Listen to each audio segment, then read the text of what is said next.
قید میں مرنا قبول ہے، قید قبول ہے، لیکن ڈیل کر کے باہر نہیں جاؤں گا، اپنے قوم کو شرمندہ نہیں کروں گا۔ خان نے یہ نہیں بولا کہ پی ٹی آئی والوں کو شرمندہ نہیں کروں گا، خان نے بولا اپنے قوم کو شرمندہ نہیں کروں گا، قوم سارے پاکستان کو شرمندہ نہیں کروں گا۔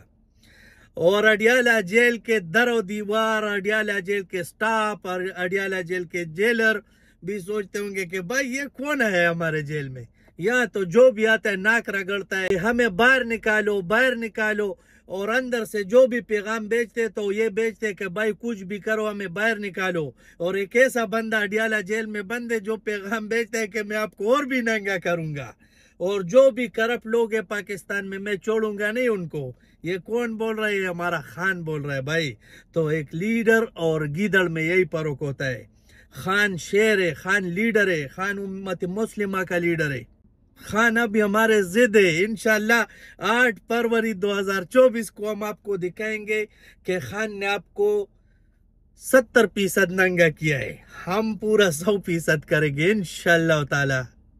اللہ اکبر۔